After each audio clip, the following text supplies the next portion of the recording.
Welcome to beat the street. आज हम यहाँ पे बात करने वाले कैन फिन होम्स के बारे में। इस वीडियो में करेंगे कंपनी का फंडामेंटल एनालिसिस, जानेंगे कंपनी के बिजनेस और फिनेंशियल्स को, फिर करेंगे peer comparisons, management comments, valuations वगैरह पे बात करके हम लोग टेक्निकल चार्ट से आपको ये बताएंगे short term long term target क्या हो सकते हैं और आगे यहाँ पे कंपनी के अंदर और क्या चीज़ें देखने को मिल सकती है। अगर आप हमारे चैनल पर पहली बार आ रहे हैं तो चैनल को जरूर सब्सक्राइब करें और बेल आइकन को जरूर दबाएं सभी तरह के स्टॉक एनालिसिस के लिए। और अगर आपने अभी तक हमारे यहाँ पे ऑटोमेटेड स्टॉक मार्केट फीड यहाँ पे ज्वाइन नहीं किया है टेलीग्राम पे, तो आप प्लीज़ उसे ज्वाइन कर लीजिए। वो एक फ्री टेलीग्राम चैनल है जहाँ पे सभी तरह की न्यूज़ अपडेट्स, कॉन कॉल से लेके यहाँ पे जितने भी रिजल्ट्स वगैरह आ रहे हैं सब चीज़ें आपको ऑटोमेटेड बेसिस पे मिल जाएगी और आपको जितनी भी स्टॉक मार्केट की खबरें वहाँ पे आपको मिल जाएगी। आपको कुछ नहीं करना है, बीट द स्ट्रीट सर्च करना है टेलीग्राम पे, नहीं तो आप लिंक इन डिस्क्रिप्शन थ्रू भी जा सकते हैं। चलिए अभी एक इंपॉर्टेंट अपडेट दे देता हूँ। लास्ट हम लोग ने कुछ वीडियोस डाले थे गुलशन पॉली, जिसका टारगेट हिट हो चुका है। टानला प्लेटफॉर्म्स हमने डाला था, उसका भी आज हमारा एक टारगेट 1 जो था वो हिट हो चुका है। फिर यहाँ पे एशियन पेंट्स और यहाँ पे हम लोग ने एसीसी और यहाँ पे अल्ट्राटेक, इन सभी एसीसी के जो टारगेट डाले थे वो भी यहाँ पे हमारे हिट हो गए हैं। तो आप वो सब वीडियोज़ आप देख सकते हैं। तो ये सारी चीज़ें, और डीमार्ट भी हमने जो डाला था Q1 रिजल्ट के बाद, अब उसने यहाँ पे ऑल टाइम हाई बना लिया है, तो यहाँ पे एक स्ट्रॉन्ग रिकवरी देखने को मिली है। चलिए यहाँ पे बात करेंगे कैन फिन होम्स की। कैन फिन होम्स यहाँ पे 33 साल पुरानी एक हाउसिंग फाइनेंस कंपनी है। हाउसिंग फाइनेंस कंपनी के अंदर बेसिकली एक ही बिजनेस होता है, हाउसिंग के लिए लोन देना। और इनका यहाँ पे जो टोटल लोन बुक है उसमें से 10% जो बिजनेस होता है नॉन हाउसिंग का होता है, जिसके अंदर मतलब वो किसी अदर तरह के पर्सनल लोन्स वगैरह भी देते हैं। अच्छा, वहीं पे इनका जो फोकस है वो इंडिविजुअल्स को लोन देना है। हाउसिंग के लिए भी बहुत तरह तरह के लोन होते हैं। एंड ये जो कंपनी है कैनरा बैंक के यहाँ पे सब्सिडरी है, so it is a part of that group, Canara bank की जो है। एंड यहाँ पे एक जो चीज़ है, बैंगलोर हेडक्वार्टर्ड कंपनी है। इसकी जो मेन रीच है अगर अपन बात करें तो बेसिकली ये साउथ इंडिया में ज़्यादा है। आंध्र जो अपना ये वाला रीजन है, बैंगलोर रीजन में इनका काम ज़्यादा होता है। ओवरऑल 165 ब्रांचेस हैं, जिसमें से 142 ब्रांचेस इनने लास्ट 5 ईयर्स में ऐड करी है। पिछले साल यहाँ पे 4 ब्रांचेस ऐड करी है। और यहाँ पे फिनेंशियल्स अगर अपन देखें तो यहाँ पे कुछ हाइलाइट्स दिए। नेट इंटरेस्ट इनकम जो यहाँ पे बताइए 181 करोड़ रुपीस। ऑपरेटिंग प्रॉफिट अगर आप देखोगे तो 152 करोड़। पैट यहाँ पे 108 करोड़ का। फिर वहीं पे कंपनी ने इंडेस वगैरह एक होता है जो कि आप देख सकते हो। बाकी जो CAGR ग्रोथ है इनकी जो रही है वो 15% की रही है और ये लीडिंग होम फाइनेंस कंपनी बनना चाहती है, बेसिकली इनका ये टारगेट है। And this is led by the overall अगर आप देखोगे तो एक यहाँ पे स्ट्रॉन्ग मैनेजमेंट है, गिरीश कौसगी जो कि बहुत टाइम से इस हाउसिंग फाइनेंस सेक्टर के अंदर है। और फिर यहाँ पे देबाशीष मुखर्जी जो कि प्रमोटर को यहाँ पे लेड करते हैं, जो कि इनके कैनरा बैंक है। अगर यहाँ पे FY21 की हाइलाइट्स देखी जाए, 123% से इनका डिसबर्समेंट बढ़ा है।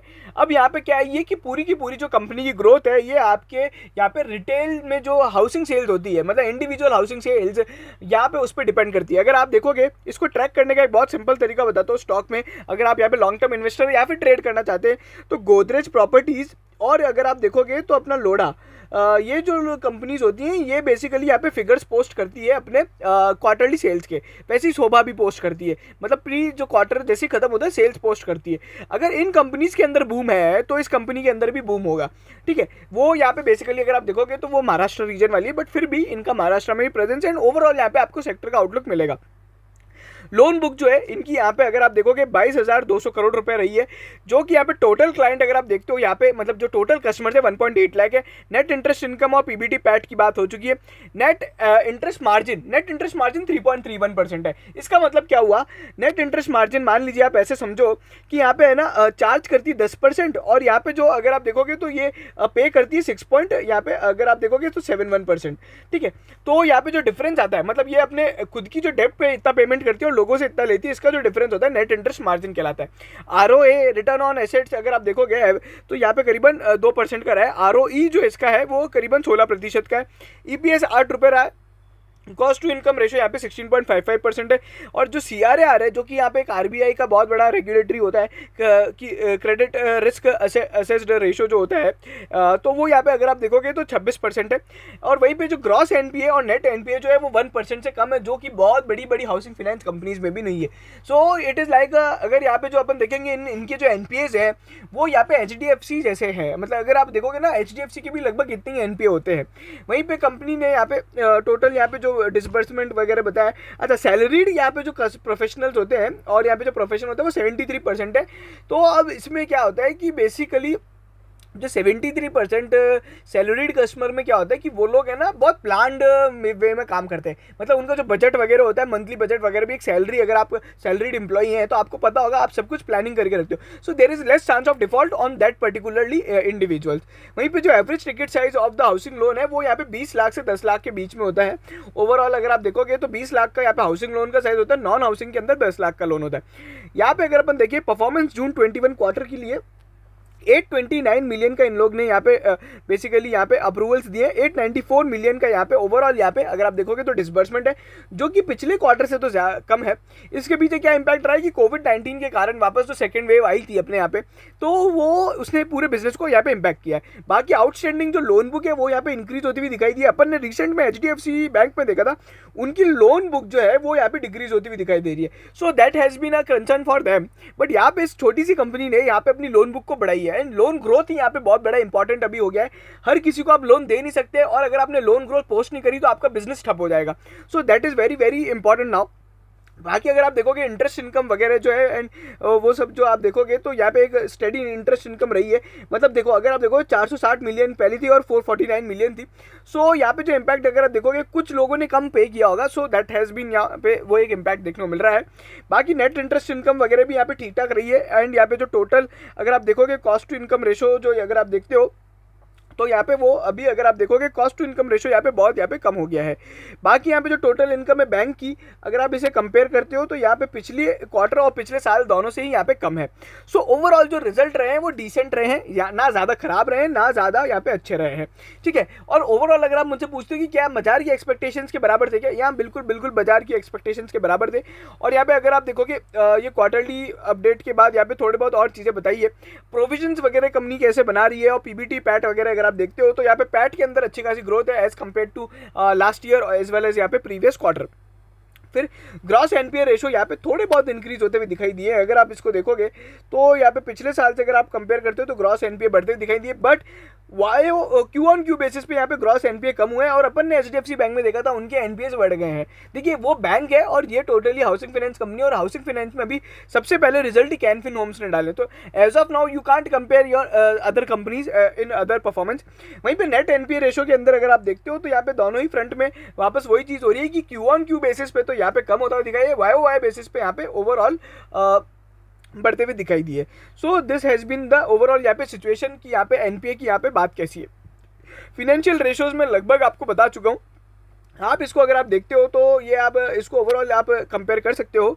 यहाँ पे जो यील्ड वगैरह आता है, यील्ड बेसिकली क्या होता है कि यहाँ पे कितना कंपनी कमा रही है अपने ओवरऑल यहाँ पे लोन पे, तो जो यील्ड ऑफ रेट है वो यहाँ पे 8.6% है, और ये धीरे धीरे कम होता जा रहा है बिकॉज यहाँ पे RBI का रेट भी कम होता जा रहा है, और स्प्रेड वगैरह, और ये बेसिकली यील्ड जितना ये लोग कमा रहे हैं, कॉस्ट इनकी जितनी लग रही है, और स्प्रेड, तो ये बेसिकली इनका मार्जिन है जो कि यहाँ पे लगभग आप इसको नेट इंटरेस्ट मार्जिन भी कह सकते हो, बट फिनेंशियली वो थोड़े ब्रॉडर होता है और स्प्रेड जो होता है वो थोड़ा कम होता है। बाकी कॉस्ट टू इनकम रेशो यहाँ पे अभी लगभग यहाँ पे ठीक है, स्टेबल रहा है। कैपिटल एडिक्वेसी रेशो जो है अपना, जैसे कि अपन बोलते हैं, वो अगर आप देखोगे तो वो यहाँ पे स्टेबल है, अभी यहाँ पे 26% के करीब है। एंड ओवरऑल यहाँ पे जो ये क्राइटेरिया है, ये रेशो है, ये लगभग RBI के मुताबिक है और यहाँ पे काफ़ी अच्छा है।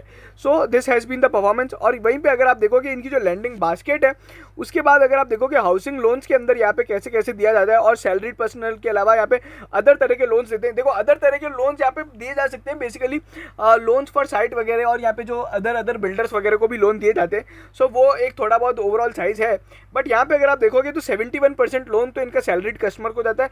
नॉन सैलरीड का मतलब होता है जो कि यहाँ पे सेल्फ एम्प्लॉयड वगैरह होते हैं, उनको लोन दिया जाता है। बट बिल्डर लोन्स जो है वो यहाँ पे ओवरऑल 0.03% है, जो कि अगर आप देखते हो तो यहाँ पे मेरे को अच्छा लगा, क्योंकि बिल्डर्स क्या होते हैं ज़्यादा है ना डिफॉल्टिंग होते हैं, तो दिस हैज़ बीन यहाँ पे एक अच्छा खासा है। तो यहाँ पे जो ये लोन वगैरह हैं तो ये है ना, मतलब जो इनकी लोन की बुक है वो उसका जो यहाँ पे कॉन्स्टिट्यूएंट है वो काफ़ी अच्छा है। अच्छा, फंडिंग मिक्स, फंडिंग यहाँ पे कहाँ से होती है, मतलब बैंक जो ये NBFC है ये यहाँ पे कहाँ से लेके आती है अपना पैसा लेंड करने के लिए।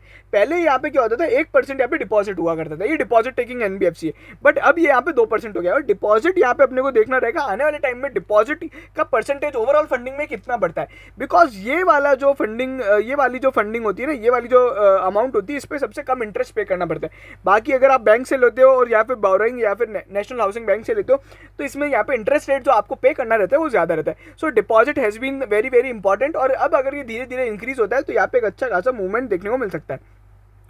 कोविड-19 का यहाँ पे ओवरऑल इम्पैक्ट के बारे में बताया, बट यहाँ पे अभी अगर आप देखोगे तो कंपनी ने यहाँ पे पूरे फाइनेंशियल सेक्टर ने ही यहाँ पे एक बहुत ज़्यादा यहाँ पे वो किया था कि बहुत अच्छे तरीके से यहाँ पे कोविड-19 को यहाँ पे वो हैंडल किया था।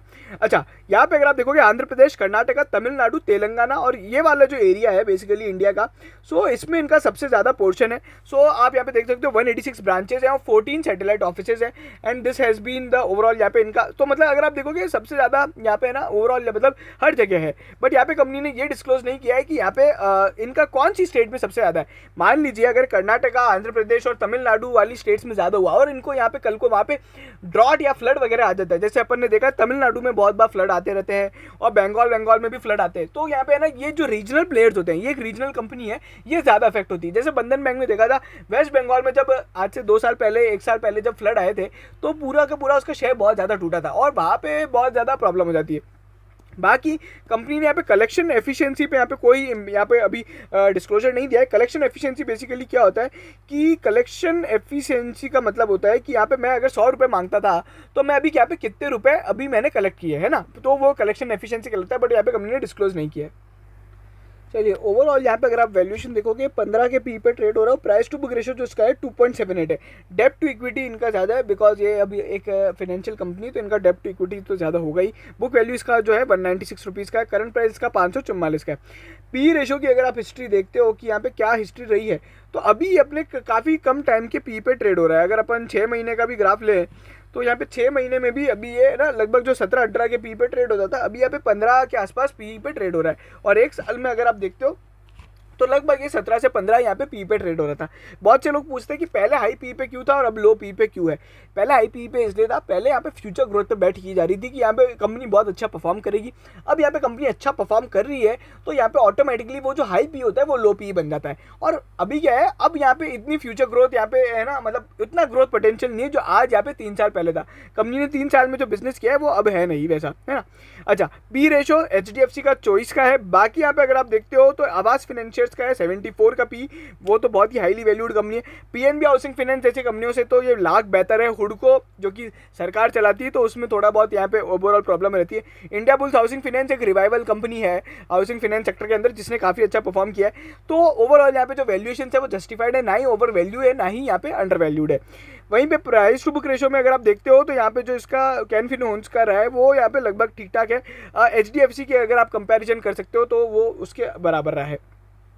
OPM वगैरह अगर आप देखोगे तो यहाँ पे OPM तो ठीक है, इसमें इतना होता नहीं है। ROE अगर आप देखोगे तो इनका HDFC से भी ज़्यादा है और ROCE भी इनका लगभग HDFC के बराबर है। सो मतलब पीयर कंपैरिजन पे आप इसको अगर सही पीयर ढूंढ रहे हो ना तो यहाँ पे HDFC इसका सही पीयर है, ठीक है। वही इसके मुकाबले यहाँ पे कंपनी है जो परफॉर्म करती है।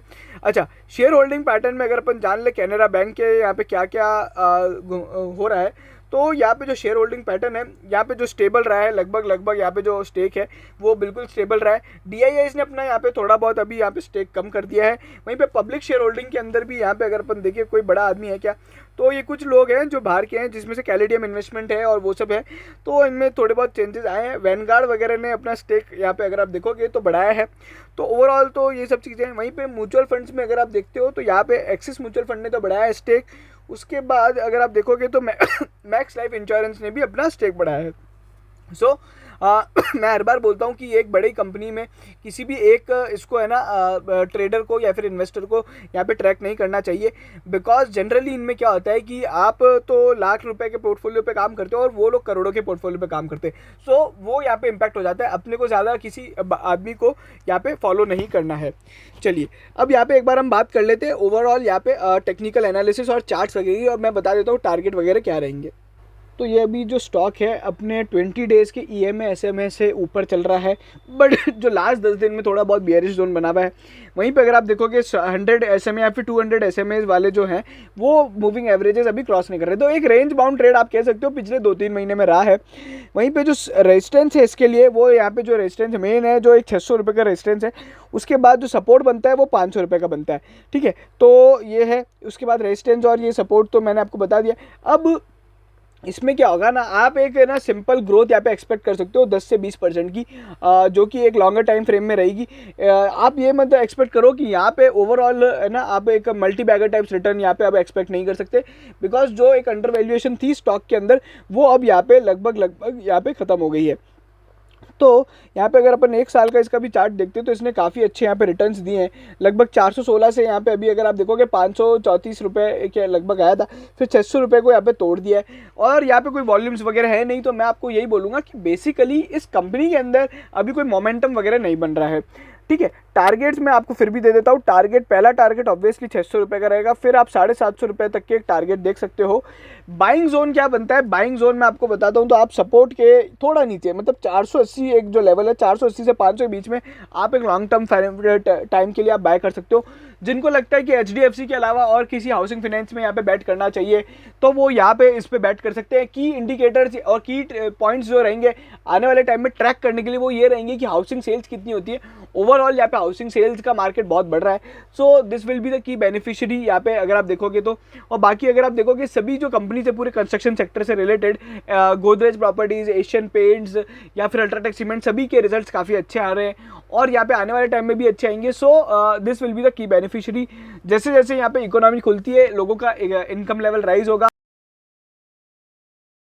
के लिए करते हैं, तो वो सब चीज़ें बिल्कुल बिल्कुल होंगी। So this was my analysis. अगर आपको वीडियो पसंद आए तो प्लीज़ प्लीज़ प्लीज़ लाइक कीजिए, शेयर कीजिए सभी कैनफिन होम के शेयर होल्डर्स के साथ, सब्सक्राइब जरूर कीजिएगा हमारे चैनल को और आप हमें टेलीग्राम पे ज्वाइन कीजिएगा सभी तरह के अपडेट्स के लिए। Thank you so much.